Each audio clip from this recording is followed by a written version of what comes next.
What's up, my wizards? It's Dev from Mtg. We like magic, and today we got a lot, like a lot, of core set spoilers. And there's so many that I'm not going to bother you with all the draft chaff and stuff, but there are still like 25 plus maybe cards that I want to talk about today. So there's no time to waste. Let's go ahead and jump into it. We'll start things off with some sweet reprints that we got today, including Shock, Lightning Strike, Lawnmower Elves, and Murder. Again, just for starters here. First of all, called it on Shock. This was in the Cards I Want to See Reprinted video that I did like the day before these spoilers came out. So, needless to say, I'm happy we have Shock, but we also get Lightning Strike back.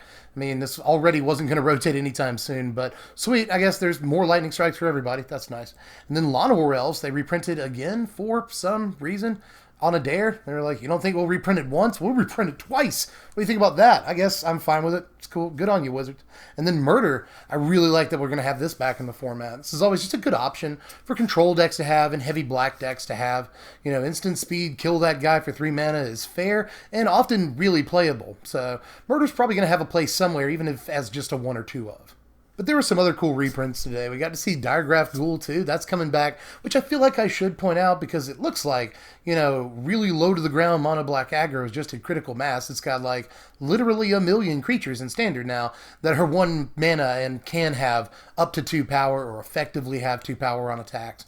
So we really might be looking at a really fast mono black aggro deck that plays all the 1-drops in the world, because right now they've got a ton of viable 1-drops they could play. So I like the fact that Diregraf Ghoul is hanging around. But we also got to see Gutter Snipe coming back. That's amazing. It's the open house promo. That's what you're looking at here, but it's also just going to be available to crack open in packs. That's nice. It is officially in the set and all that, and it's going to be sweet for burn decks in standard. You know, it's also maybe going to be cool for goblin decks, depending on what form that deck takes, but at least it's another playable goblin. It's really cool to have Gutter Snipe back. There's obviously a lot we can do with it. Also note that I just showed you Shock and Lightning Strike, so like in the limited environment, it's possible to build the Gutter Snipe burn deck. That's a cool note too. Another promo reprint here. We got to see Reliquary Tower, and it looks awesome. This is the Magic League promo that you get just for participating in League. And it not only does it look awesome, I think it's really cool to have Reliquary Tower back in standard, you know, in a format that for the next few months at least has Pull from Tomorrow. That's the first thing that came to my mind. But, you know, even these control decks will definitely use Teferi, and a lot of decks use Karn. You know, there's a lot of ways to stack your hand in this format. So just a land that doesn't really, you know, hurt your starting 60 or anything. Like, you're not really devoting that much of a slot to this. It's just a land, you know. In a control deck, you can definitely find room for a Reliquary Tower, and it can greatly benefit what you're trying to do when you don't have to get rid of cards once you hit 7. But really, most of what I want to show you is brand new stuff that we got to see from this set today. Starting with some of the things from the welcome decks. I'm not going to spend too much time on these, but I at least want to point some stuff out. Like, for instance, every single color in the welcome deck's got a 6 mana threat that's supposedly to end the game, but some of these are actually neat. So let me show you these one at a time really fast here. First of all, white got Serra's Guardian. This doesn't really look like much, but it might be cool if you're playing the Angels deck to follow up a Lyra on turn 5 with this on turn 6. That seems really, really nice, so that's possible. We also got to see Riddlemaster Sphinx, which is like a way better Angler Drake for the exact same cost. I like that. This is like the biggest Mana War type creature that we've ever seen. And I'm not saying it's playable or anything, but it's actually not a terrible creature at all at the end of the day. One of my favorites of these, though, is Aggressive Mammoth. I actually don't think this is awful. You know, if you're going to play a 6-drop in standard in a green deck, it's probably going to be Carnage Tyrant. But of course, that card's like $1 billion at this point. What is it, like $18 right now to buy a Carnage Tyrant or something silly like that for no reason? So if you're looking for a good budget alternative, this is still a really good threat that gives all of your dudes trample, which is not unimportant. We also got to see Shivan Dragon. Of course, this is a reprint, obviously.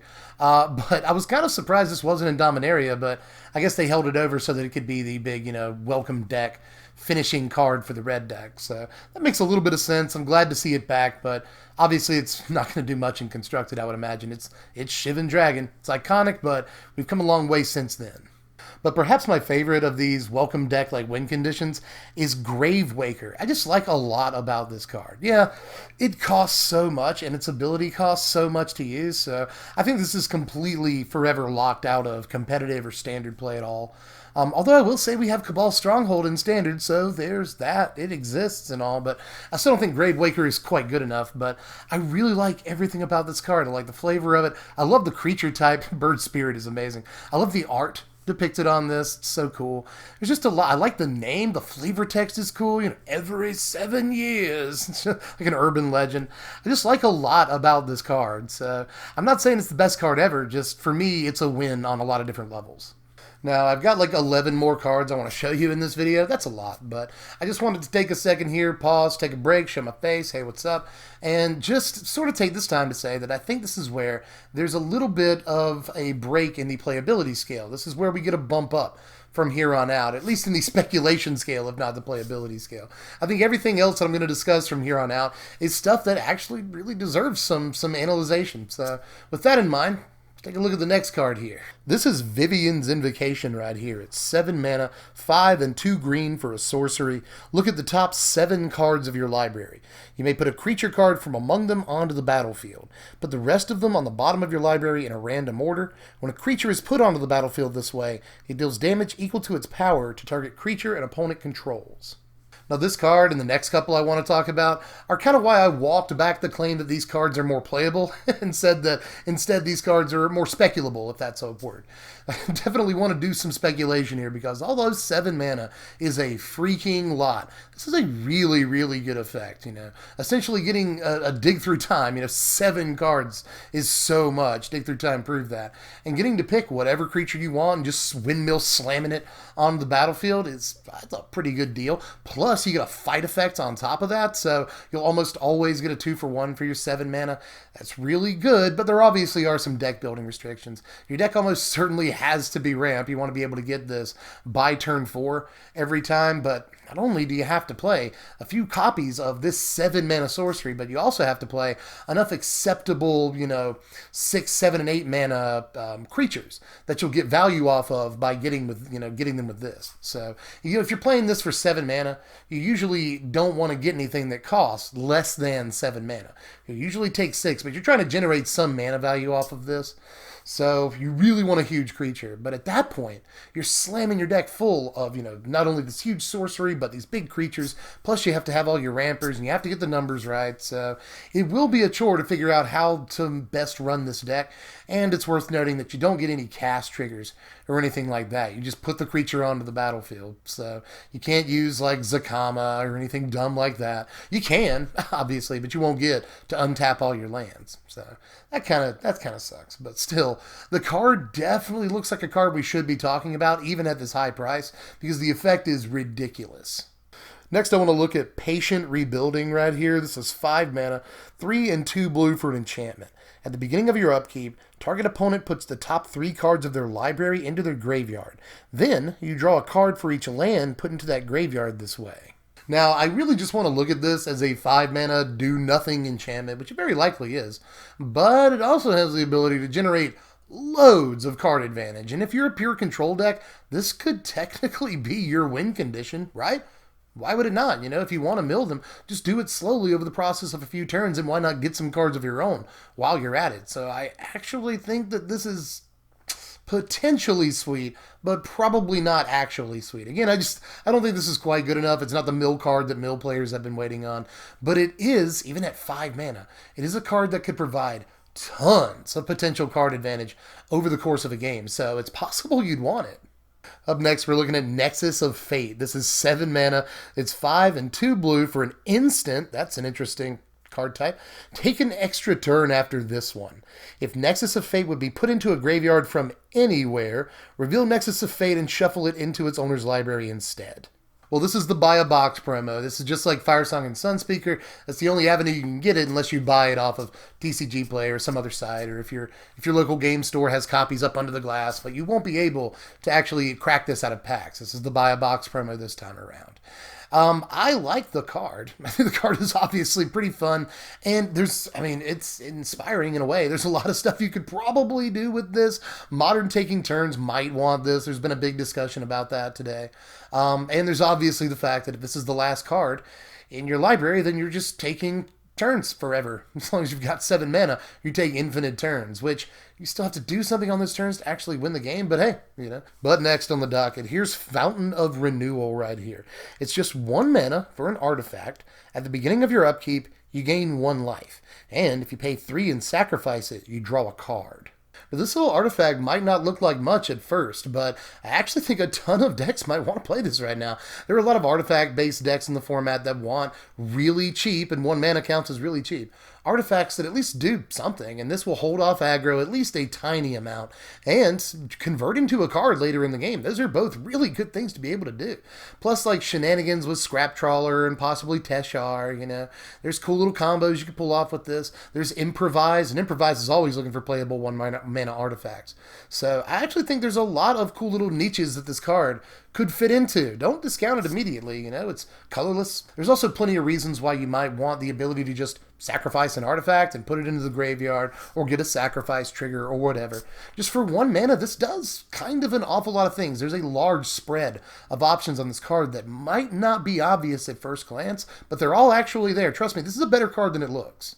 Up next here is Desecrated Tomb. I really like this thing. This is a 3 mana artifact. Whenever 1 or more creature cards leave your graveyard, create a 1/1 black bat creature token with flying. Now, I don't think that this is going to see all the standard play, but just in standard, we do have Scrap Heap Scrounger, which, remember, the way this card is worded, even though you're removing 2 creature cards from your graveyard with Scrounger, you'll only get the 1 bat. So there is that, but that rhymed. But you also, there's Scarab God, Liliana, there's a ton of stuff that works with the graveyard in standard right now, and you might want a little bit of extra bat value.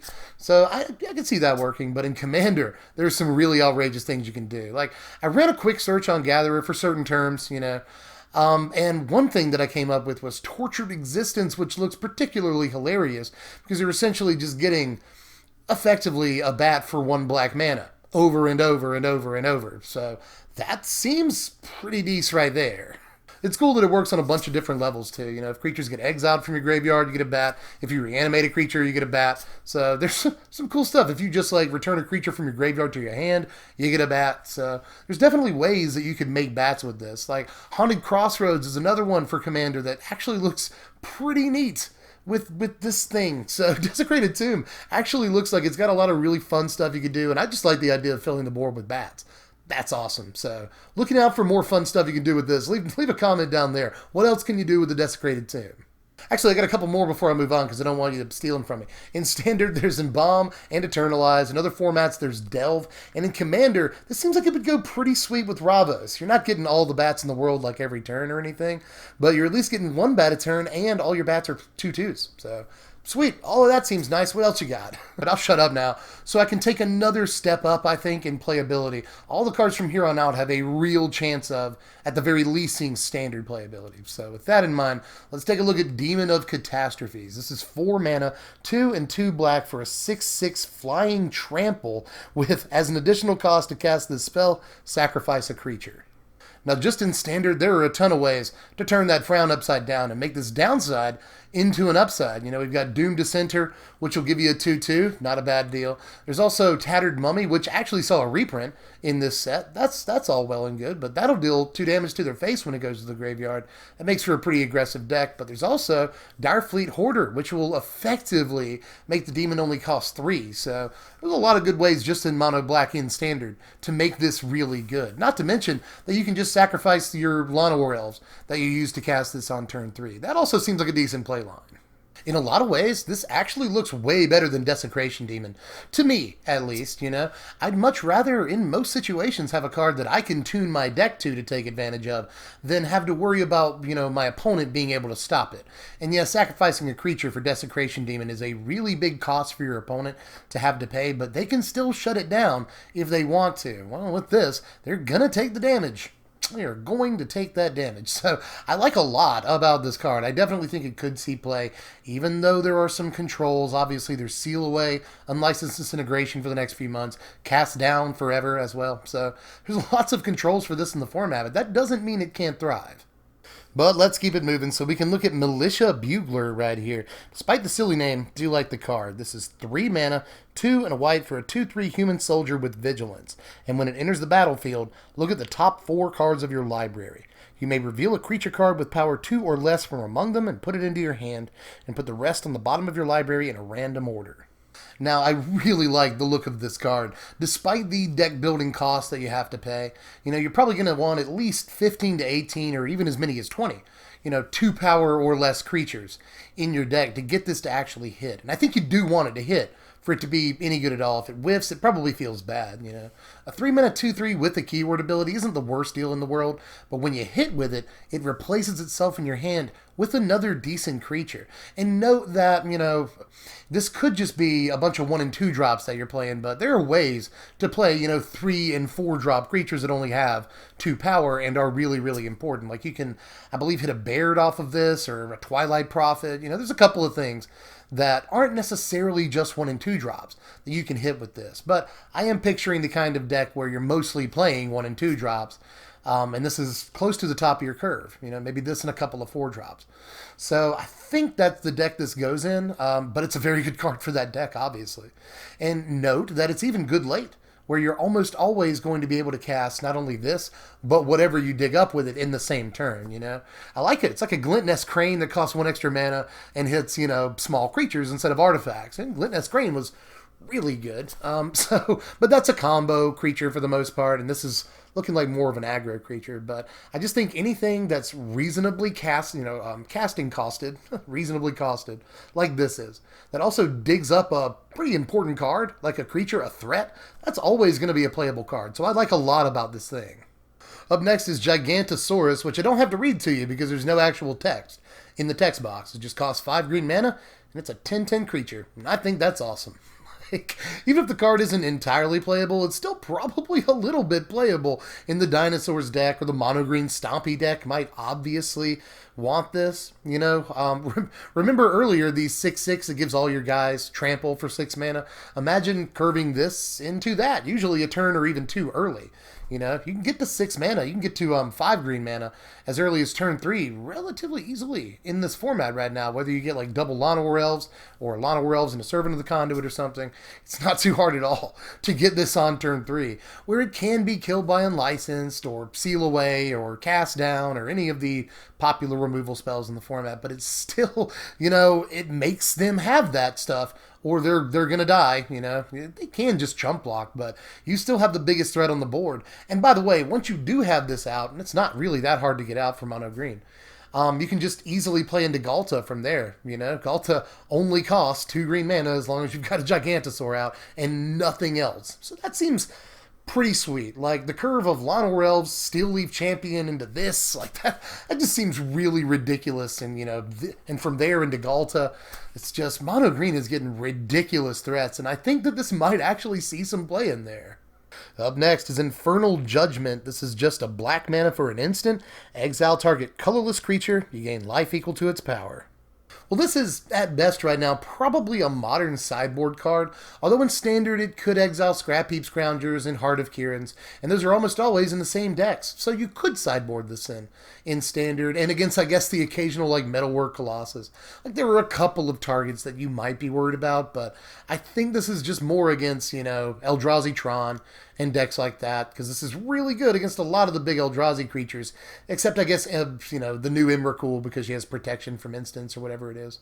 So, but aside from that, Thought-Knot Seer, and even way up the line from there, this does really a lot of work against, so I can see this taking up a couple of sideboard slots in a couple of different decks. Although it looks like a ridiculous, piece against Eldrazi, the sideboard slots are really precious, especially in Modern, so I don't think that this will take up more than 1 or 2 slots in a sideboard, but it will be very important against the decks it's good against.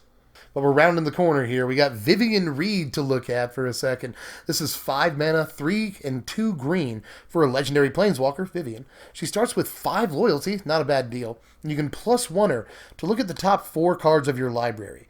You may reveal a creature card or land card from among them and put it into your hand. Put the rest on the bottom of your library in a random order. For -3, you can destroy target artifact, enchantment, or creature with flying. That's neat.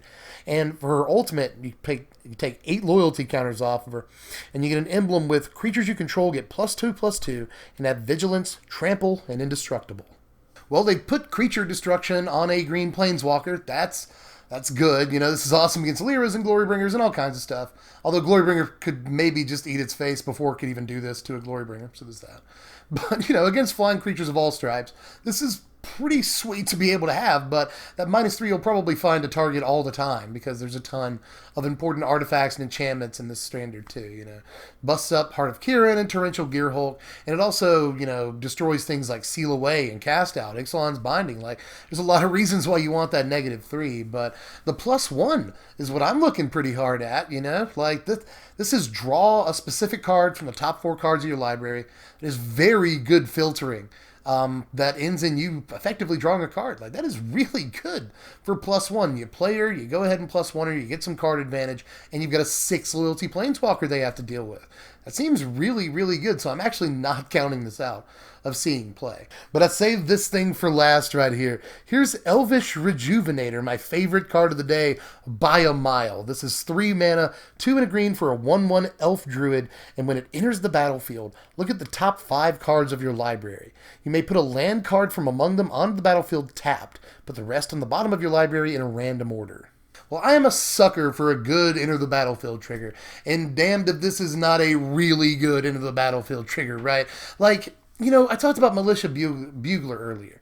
You know, you have to run 15 to maybe up to 20 creatures that have 2 power or less for this to be decent. And by the way, I forgot to mention with Bugler that you can get copies of Bugler when you play a Bugler. That seems decent. But aside from that, there's sort of a real deck building cost to that. Not so much with this. You're digging a card deeper than you are with Bugler. 5 cards is a lot. Plus, you're gonna be playing 20+ lands anyway. So it's not like you're not going to hit something. If you don't hit something, that's really unlucky. Obviously, too, in decks where you are playing 25, 26 lands, this is even better where you're almost guaranteed to nail a hit on every casting of this. Obviously, if you don't get a hit, the card is really feel bad. You know, the floor on this is very low. A 3 mana 1/1 is not where you want to be, despite the relevant creature type. I'll point that out, too. This is another good help for Standard. We need those, but a 3 mana 1/1 is never what you want to be doing in competitive Standard. But if this, you know, this is going to hit, like, pretty much almost every time. I would say like 9 times out of 10. Somebody really do the math, like Frank Karsten do the math, which I'm sure he will at some point. But it looks like you're going to hit this almost every time. So 5 cards is a really big dig. And note, by the way, I should point this out too. It just says land card. It doesn't say basic land. So you can get whatever dang old land that you want to get with this, and that seems really relevant too. There's just so much about this that looks really, really good. Like, I'm having a conniption over it right now. There's a reason it's my favorite card of the day, and I rated this above the really good looking Planeswalker in the same color. So, like, I just think this is great. I love abusable Enter the Battlefield triggers, and this is definitely one. It's ramp. I don't even know how I haven't mentioned that yet. You know, it's a 3 mana creature that gets you some ramp. That's insane. So, yes, to just about everything about this card. And I'm pretty sure I'm finally tapped out. Probably a relatively long video, but there were a lot of cards to go over. And again, I didn't even talk about all the cards that they showed us today, but if you're interested in seeing the rest of what I didn't cover, then I'll leave a link in the description to Mythic Spoiler down there. Peruse that stuff at your leisure. And I'll also leave a link to my sponsor, TCG Player, down there, so you can check out Core Set stuff, which is already on sale. Core Set booster boxes, the last I checked, by the way, don't tell anybody, were like $85 on pre-order with free shipping from multiple outlets. So you might want to check that out. That is a really good price on booster boxes, especially with free shipping. So click the link in the description and check out their wares too. They help keep the lights on, and they're good to your boy. And also, just low-key, just clicking the link at all helps the channel out. So do that. It helps me. But other ways you can help me are just clicking the like button if you enjoyed the video. Hope that you did. And you can also leave a comment. That helps, believe it or not. And it helps me, especially when you're like, hey, Dev, love your videos. It helps my self-esteem a lot. So do that. But also let me know how you felt about any of these, what I'm right about, what I'm wrong about, which is also important. Or if there's a card I didn't cover that you think I should have. Let me know about that down there, too. There's a lot to talk about. Aside from that, you can follow me on Twitter at SBMTGDev, or you can throw me $1 a month over on the Patreon. I'll leave a link to that in the description. That helps out freaking tremendously, and I'll let you know what decks and videos and stuff we're doing the day before we do them if you throw me that $1. So $1 a month, not too much to ask, helps out a lot. So if you can, do that, click that link. But with that, I'm pretty sure that's it. So I'll catch you cats later. I'm Deb from The Place. Thanks for watching, my wizards. Spread love and be kind.